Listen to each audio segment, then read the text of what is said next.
Udah mulai?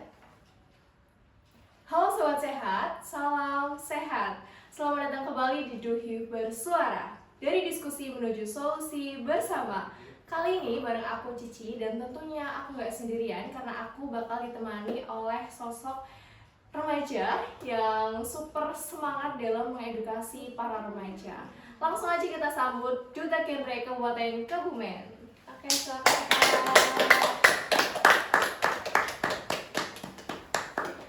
Hai, apa kabar? Luar biasa, sangat semangat. Kelihatan banget ya semangatnya. Iya dong, kan kita diundang untuk acara yang sangat luar biasa ini udah sangat bersemangat loh ya. Oke, biar lebih afdol ngobrolnya, kita perkenalan dulu nggak sih? Mungkin dari Kak Arin dulu. Oke, perkenalkan nama saya Arin Syafia Prasiza, biasa dipanggil Arin. Saya sebagai juara 1 Duta Genre Kabupaten Kebumen tahun 2025.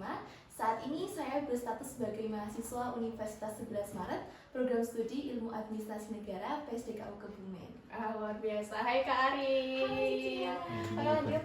Oke, perkenalkan nama aku Satrio Bagus Permana dari Duta Genre Kabupaten Kebumen yang alhamdulillah tahun sekarang diamanahi menjadi Duta Genre Kabupaten Kebumen dan juara 1. Untuk sekolah, aku sebagai siswa aktif di SMA 1 Petenahan kelas 3. Wah, berarti aku sama Rio seumuran ya? Betul sekali. Yang aku gak nyangka-nyangka ini ternyata Kak Arin udah kuliah. Aku pikir tuh masih seumuran, masih kelas 12. Kelihatan seumuran gitu ya? Masih kelihatan seumuran. Oke, posisi kalian di Duta Genre sebagai ketua tuh gimana? Karena kan juara 1 kan ya?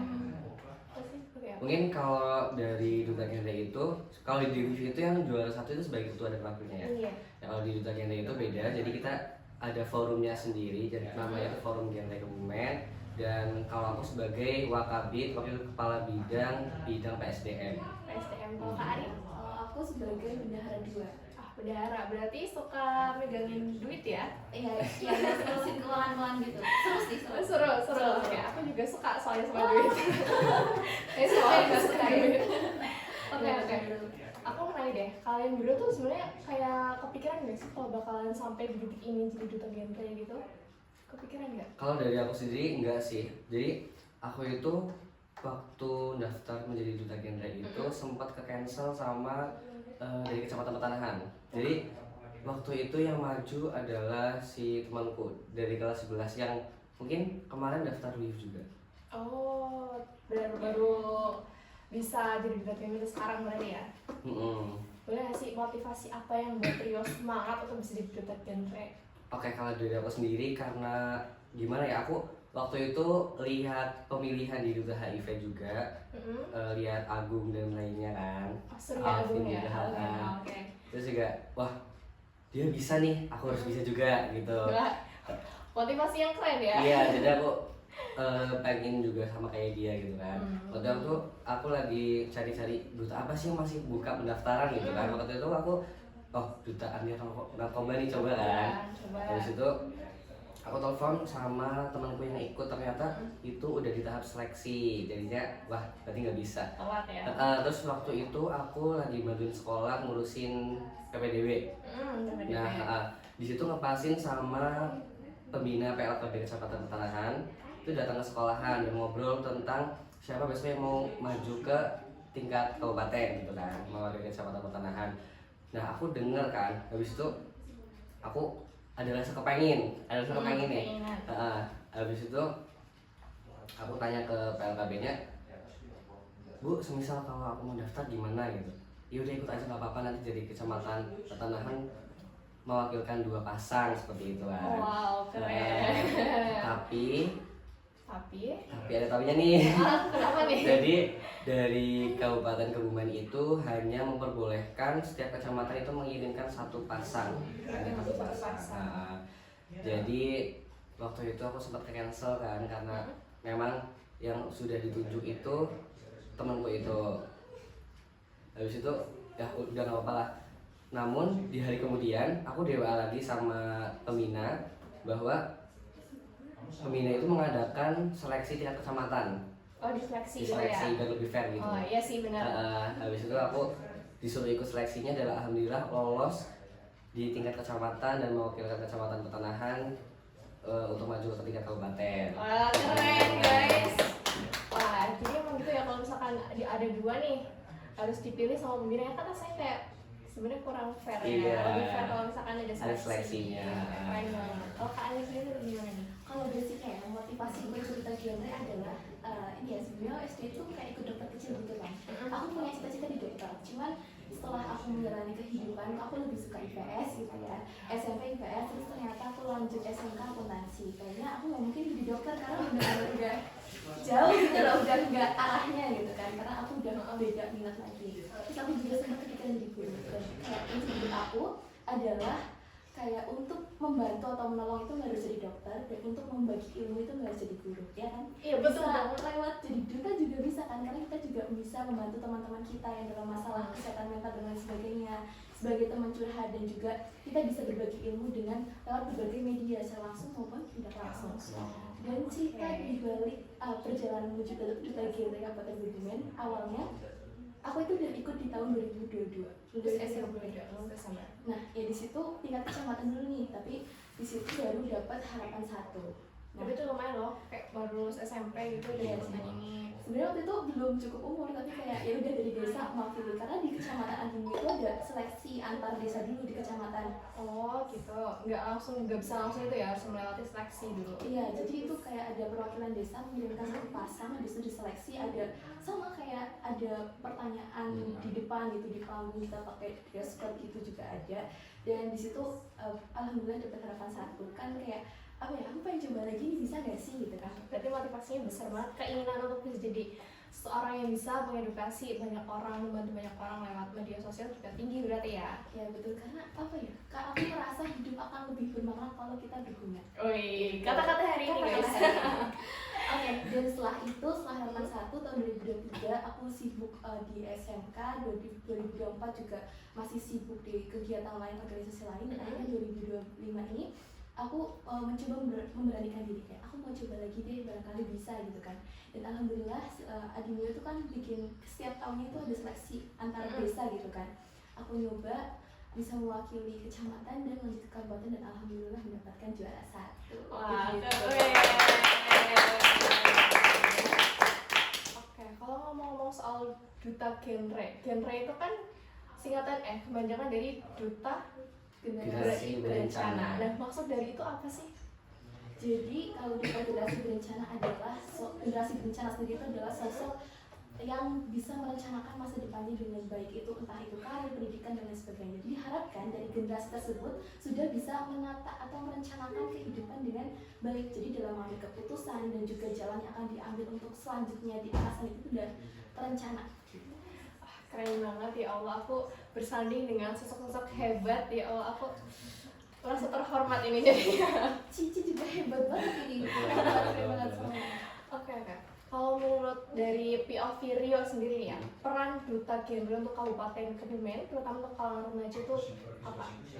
Kalau dari aku sendiri perannya cukup besar ya, cukup besar.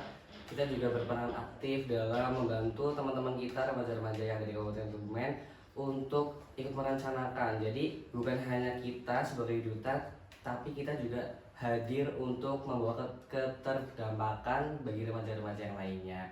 Jadi di genre itu ada yang namanya PIKR, Organisasi PIKR. Organisasi PIKR. PIKR itu adalah pusat informasi konseling remaja. Jadi di situ kita hadir juga sebagai pendidik dan konselor sebaya. Keren. Kalau dari POV dari Kak gimana? Kalau menurut aku ya, kan kita kan menuju Indonesia Emas 2045. Betul Kita banget. punya bonus demografi yang besar karena 50% lebih adalah usia produktif. Nah, di sini tuh peran kita sebagai duta genre adalah memaksimalkan potensi-potensi dari bonus demografi tersebut. Jadi tuh kita punya peran untuk menjadikan generasi-generasi itu memiliki kehidupan dan rencana kehidupan yang berkualitas agar nantinya dapat membangun sumber daya manusia di Indonesia yang lebih berkualitas begitu. Oke, emang peran duta genre ini untuk kalangan remaja di Kabupaten Kebumen itu emang cukup penting ya, malah bisa dibilang penting untuk para remaja karena seperti yang kita tahu ya, remaja-remaja sekarang itu mulai menormalisasikan kenakalan remaja, bener gak sih? Benar banget. Kayak mereka tuh beranggapan kalau misalkan aku gak nakal, aku gak keren, aku cupu, Betul. temen aku aja nakal, masa aku enggak gitu. Karena gitu juga kan ya. Dan terkadang dari kenakalan remaja itu kan ada yang namanya pergaulan bebas. Nah, dari pergaulan bebas itu kan bisa menyebabkan yang namanya kehamilan yang tidak diinginkan. Nah, dari kehamilan itu merembet ke pernikahan dini. Nah, dari kalian sebagai duta genre, ada solusi nggak sih gimana caranya supaya kita itu nggak terjerumus ke hal-hal negatif yang aku sebutin tadi?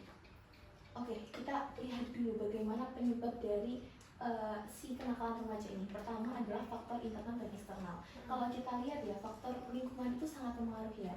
Jadi kita tahu bahwa tingkat fatherless di Indonesia itu sangat besar, 20,9%. Besar banget kan, kayak 1 dari 5 itu mengalami fatherless. Dan salah satu faktor penyebab dari kenakalan remaja itu adalah fatherless, teman-teman. Iya banget emang kalau fatherless ya. Ya, kalau kita lihat ya dari sisi anak laki-laki dan anak perempuan. Anak laki-laki itu kan meniru ayahnya bagaimana cara dia. Betul banget.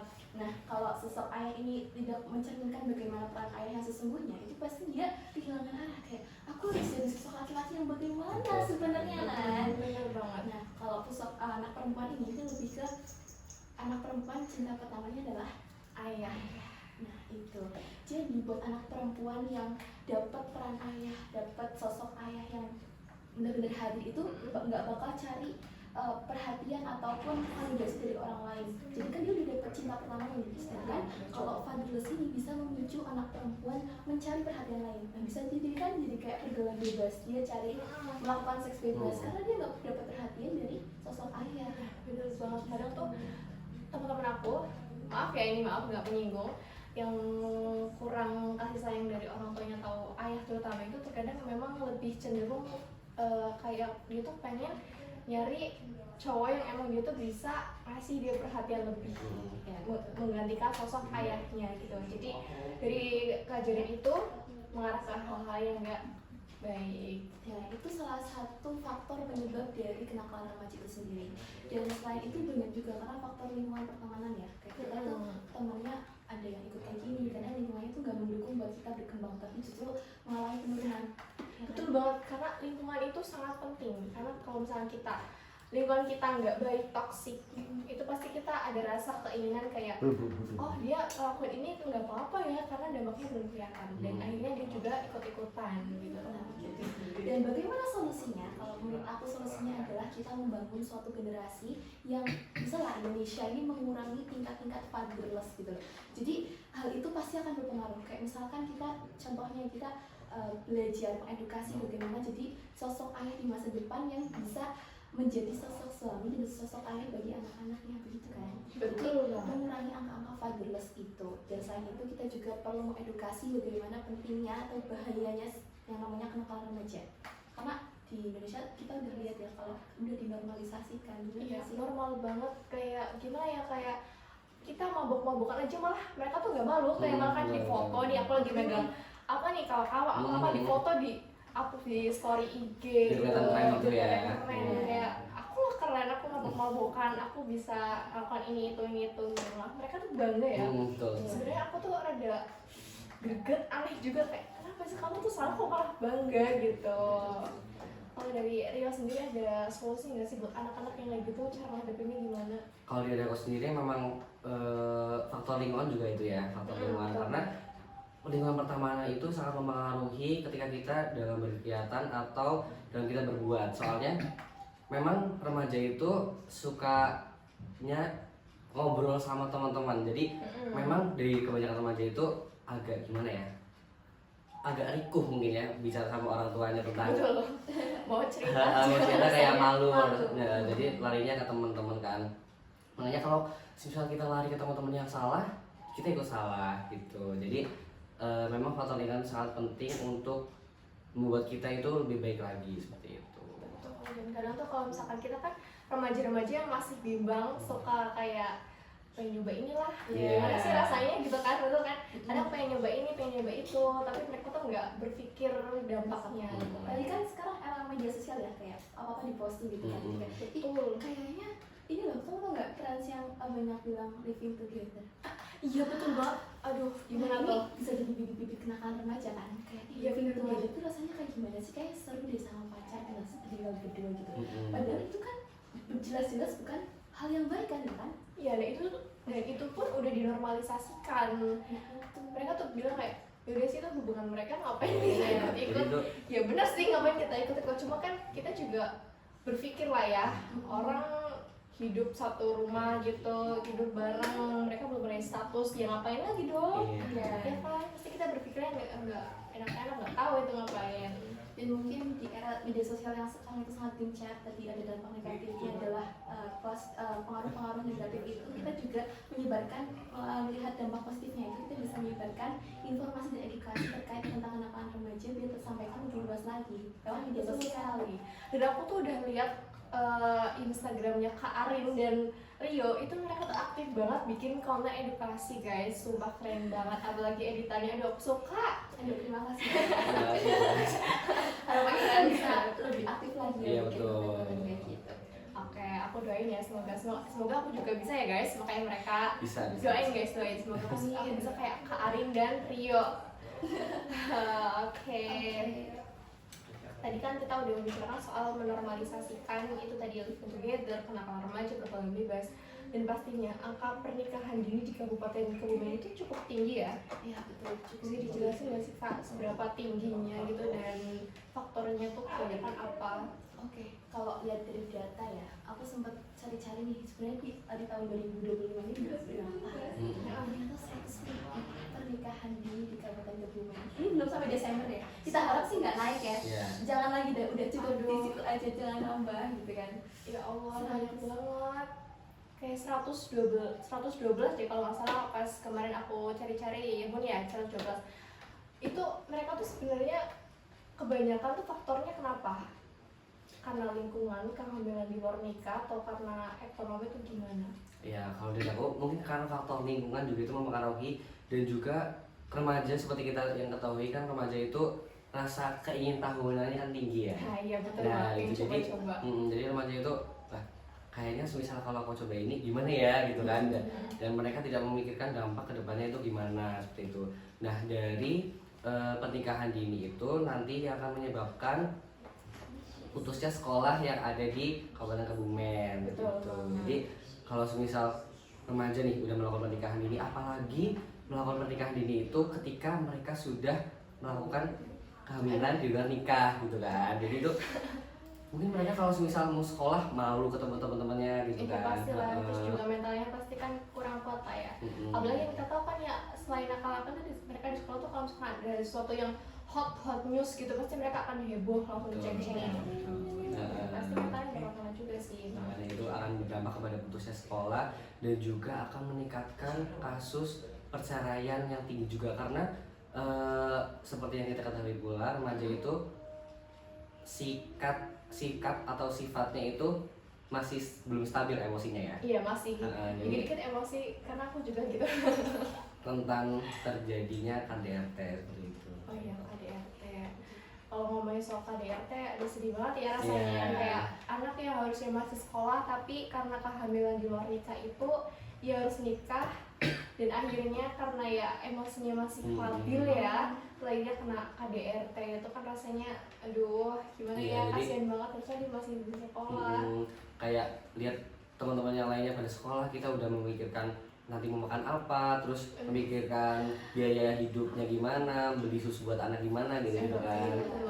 Padahal ya, lebih baik itu kita mikirin pusingnya gimana nanti ngerjain TKA, bener gak? Betul Daripada sekali. harus mikir besok mau makan apa, berasnya Iya, habis, iya. telurnya habis, aduannya habis, gimana ya? Lebih pusing itu kan daripada Nah, dari banyaknya kasus itu, dari duta genre, sebagai duta genre itu menyikapinya gimana? Yang pertama adalah edukasi tentunya. Dan ya ternyata ada loh batas ideal untuk menikah itu 21 untuk perempuan dan 25 untuk laki-laki. Jadi itu direkomendasikan karena di umur segitu perempuan dan laki-laki itu sudah diharapkan siap secara mental maupun fisik. Nah, karena kalau perempuan itu dia hamil sebelum 21 tahun itu ada resiko yang namanya keguguran. kayak kebahagiaan juga. Bahaya nggak sih kalau keguguran gitu di usia muda gitu, kayak keguguran Iya. bahaya kan ya? Betul, karena dari segi fisiknya dia tuh belum siap, apalagi dari sisi psikologisnya, karena kan dia ibaratkan masih labil ya, dihadapi dengan kondisi-kondisi berkeluarga yang nggak sesimpel itu sebenarnya kan. Banyak permasalahan-permasalahan yang terjadi di pernikahan kan ya.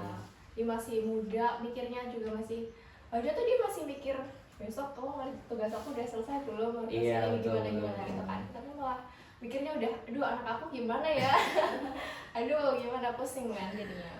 Selain tadi dari biologis dan juga psikologis itu ada juga dari finansial. Ya karena kan di usia-usia ini kan nggak mungkin ya kayak 18 tahun tiba-tiba punya uang ya, mungkin ada sih, cuman Mungkin ada. kebanyakan kan Kayak kebanyakan.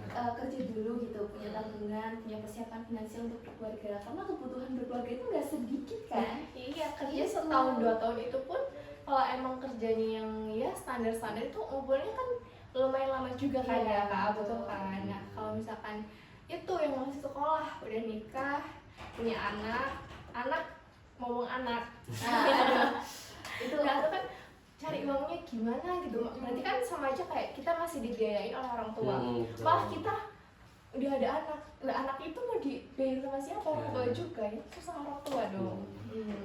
selain edukasi untuk usia minimal atau ideal untuk menikah, kita juga edukasi sebenarnya kan masih ada nih kayak budaya orang tua menikahkan anak karena suatu kondisi tertentu. Oh iya itu tadi aku Kayak saya lupa. masih muda, bahkan 18 tahun baru lulus SMK, udah kamu nikah aja, kayak apa, orang tua itu udah nggak kuat buat biayain kamu nikah aja gitu kan. Itu ada Betul. loh yang kayak gitu. Iya emang ada, kadang malah kayak mungkin dijodohkan ya, Nah betul. kayak mungkin orang tuanya tuh berpikir kayak aduh uang kita tuh pas-pasan, Mm. kalau buat ngebiayain kamu sekolah lagi juga nggak ada, kerja juga susah, kalau kamu mendingan kamu nikah aja sama orang kaya Iya, gitu, dijodohin. betul. Kadang ada nggak gitu kan, aku tuh kadang bingung gitu gimana sih caranya ngadepinnya gitu loh untuk orang tua yang kayak gitu. Kadang anak yang nggak mau nikah tapi orang tuanya kekeh anaknya harus nikah detik itu juga gitu. Ada apa gitu nggak sih?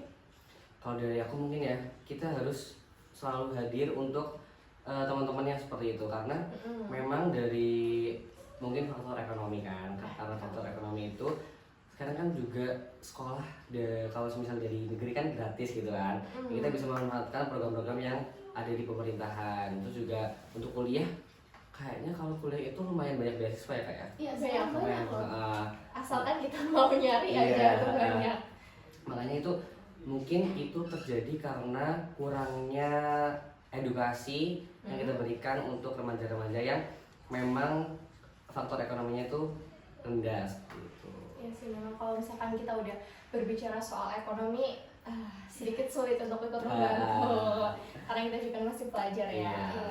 Oke. Terus ini juga selain kita mengedukasi remaja, kita mungkin bisa lewat orang tua ya, mengedukasi orang tua. Kan kita pasti ada media sosial nih, kan Iya. yang nonton nggak cuma anak-anak doang, nggak cuma remaja doang kan. Orang Mungkin tua dengan video ini kita bikin video nih, terus kita posting tentang pernikahan dini dan bahaya-bahaya pernikahan dini itu. Terus yang mereka yang dipaksa buat nikah dini itu bisa share video kita ke orang tuanya.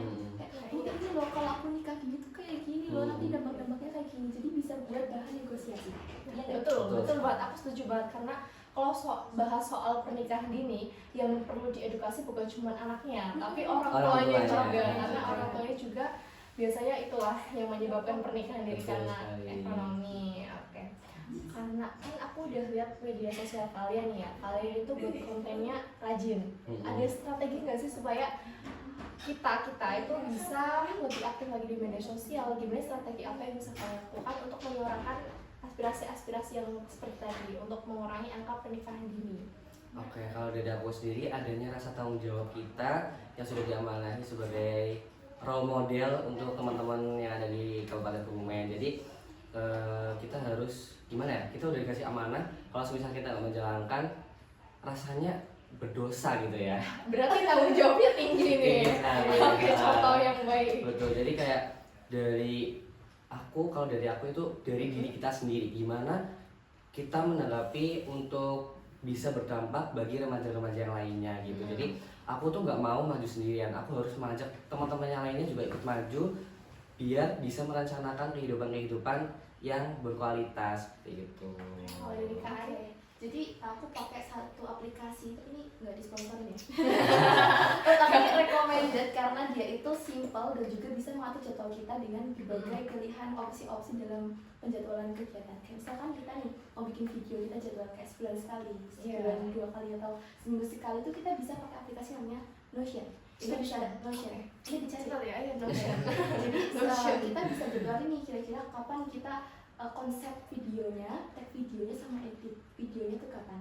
Kalau sekiranya kita kan butuh konsep yang matang ya kan, yang membuat video, biar nanti video itu efektif dan dapat tersampaikan dengan baik ke audiens.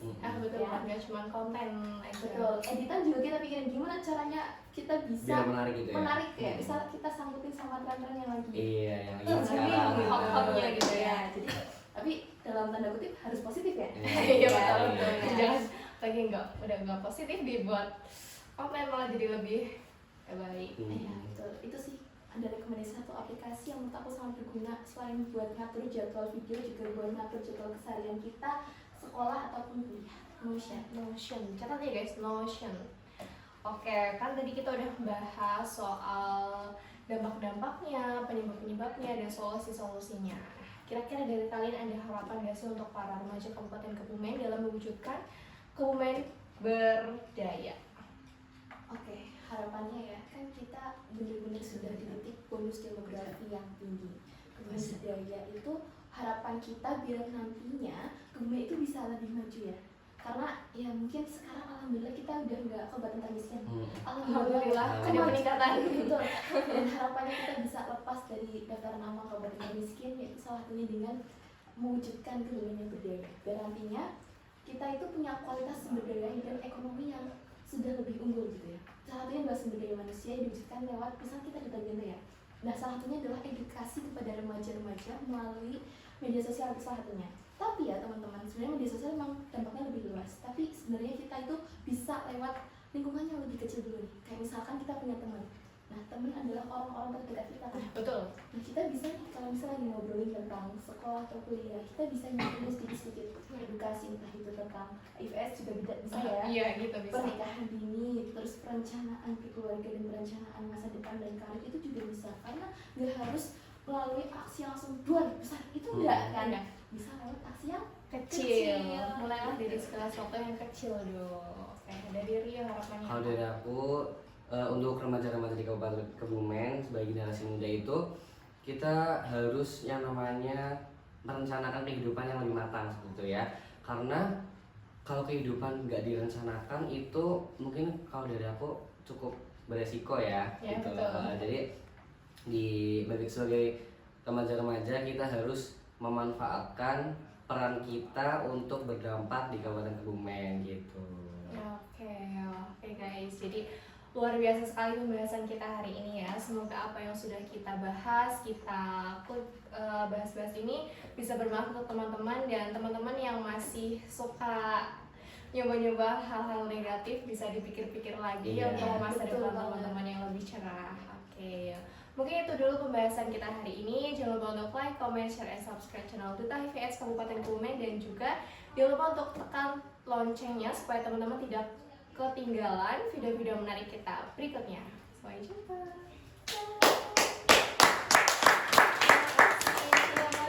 Terima kasih juga ya Cici. Terima kasih. Kamu masih kelas 12 sudah. Tapi